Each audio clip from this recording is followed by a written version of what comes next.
Assalamualaikum warahmatullahi wabarakatuh. Kami dari kelompok 2 ingin menampilkan hasil diskusi kami yang berjudul tentang hakikat pengetahuan. Sebelumnya terima kasih kepada dosen pengampu Ibu Profesor Dr. Hasnah Faizah ARM Home atas kesempatannya kepada kami untuk menampilkan hasil diskusi kami. Kelompok kami terdiri dari 4 orang. Yang pertama itu ada Ibu Indah Efriani Zahara, yang kedua ada Ibu Samsinar, dan yang ketiga ada Bapak Satria, dan yang keempat saya sendiri, Satri Widianti.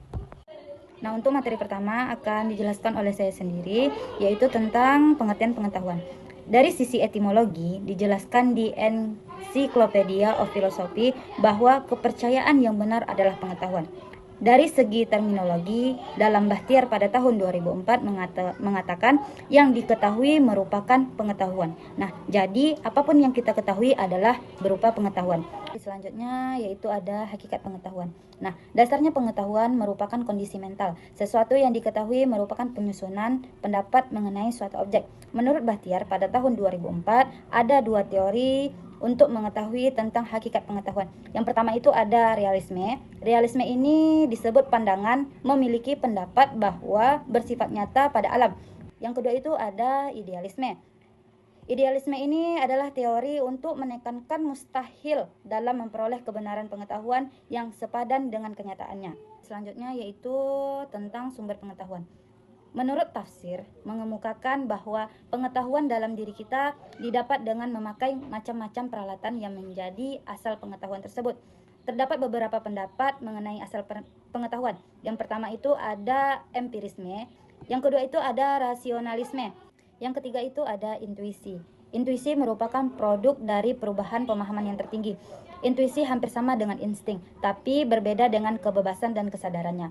Intuisi sifatnya personal dan tidak dapat diprediksikan. Nah, yang keempat itu ada wahyu. Wahyu merupakan pengetahuan yang diberikan oleh Allah untuk manusia melalui perantara para nabi. Pengetahuan melalui jalan ini adalah keistimewaan bagi para nabi. Baik, materi selanjutnya akan disampaikan oleh Ibu Indah Efriani Zahara. Terima kasih Satri. Baiklah, saya Indah Efriani Zahara akan melanjutkan penjelasan mengenai kriteria kebenaran. Albert Einstein mengatakan, kebenaran bukanlah sesuatu yang dimiliki, melainkan sesuatu yang harus dicari. Kutipan ini menekankan pentingnya pencarian kebenaran dan bahwa kebenaran bukanlah sesuatu yang statis atau tetap, tetapi sesuatu yang harus ditemukan melalui proses berpikir kritis dan eksplorasi. Berbicara mengenai kriteria kebenaran, kita akan berbicara mengenai 2 hal. Yang pertama, kebenaran ilmiah, dan yang kedua adalah kebenaran non-ilmiah. Kebenaran ilmiah adalah kebenaran yang bisa dijumpai dan dianalisis menggunakan pendekatan teoritis tertentu. Ada beberapa pendekatan yang sering digunakan seperti pendekatan pragmatis, pendekatan korespondensi, serta pendekatan koherensi. Yang kedua adalah kebenaran non-ilmiah. Kebenaran non-ilmiah adalah kebenaran yang ditemukan dengan melakukan metode yang tidak selalu mengikuti metode ilmiah standar. Misalnya penemuan secara kebetulan. Kemudian ada juga penemuan melalui mencoba dan meralat. Berikutnya penemuan melalui kewibawaan dan otoritas. Lalu ada juga penemuan secara spekulatif. Dan yang terakhir ada penemuan kebenaran melalui pikiran kritis dan rasional. Baiklah, itu saja dari saya mengenai kriteria kebenaran. Materi berikutnya akan disampaikan oleh rekan saya, Samsinar. Kepada Samsinar, saya persilahkan. Terima kasih Bu Indah yang telah menjelaskan tentang kriteria kebenaran. Selanjutnya, saya Samsinar akan menjelaskan tentang ukuran kebenaran. Ukuran kebenaran dalam filsafat ilmu merupakan konsep yang kompleks dan beragam, mencakup berbagai teori yang berusaha menjelaskan bagaimana kebenaran dapat diukur dan dipahami. Berikut adalah beberapa perspektif utama mengenai ukuran kebenaran dalam konteks filsafat ilmu. Yang pertama adalah teori korespondensi. Pada teori korespondensi menyatakan bahwa kebenaran adalah kesesuaian antara pernyataan dan realitas. Suatu proposisi dianggap benar jika ia mencerminkan keadaan dunia yang sebenarnya. Contohnya, pernyataan air mendidih pada 100 derajat Celcius dianggap benar jika dan hanya jika air benar-benar mendidih pada suhu tersebut. Yang kedua adalah teori koherensi. Pada teori koherensi menekankan bahwa kebenaran ditentukan oleh konsistensi antara berbagai proposisi dalam suatu sistem.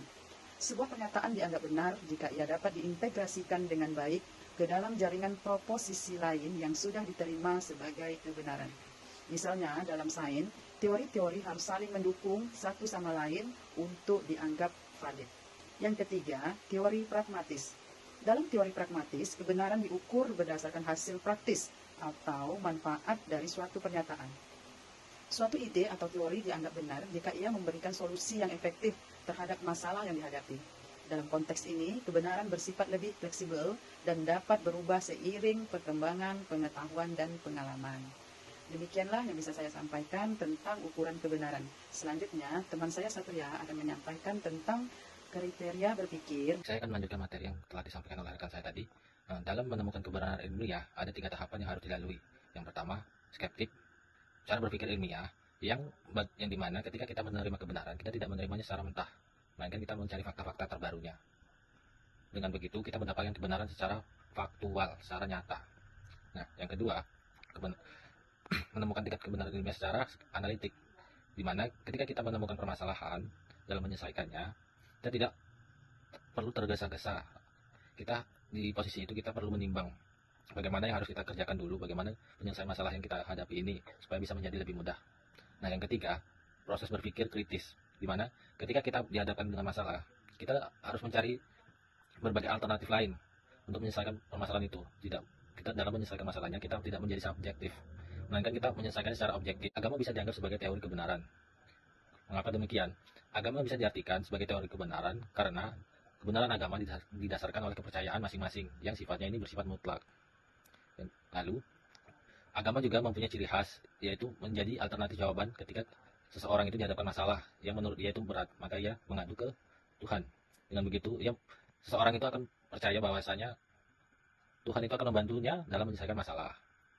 Orang-orang yang menelusuri dan menentukan kebenaran suatu hal agama dalam proses bertanya kepada siapa? Bertanya kepada orang yang lebih memahaminya, lebih memahami dalam penyelesaian masalahnya. Lalu, agama juga bisa memberi kepastian kepada seseorang, kepastian secara nyata, kepastian yang dikatakan secara logis. Mengapa demikian? Dengan kita percaya kepada agama, itu bisa kita katakan logis. Bukan. Agama memberi kepastian yang mantap terhadap suatu bentuk kebenaran. Kita mempercayai agama itu secara nyata.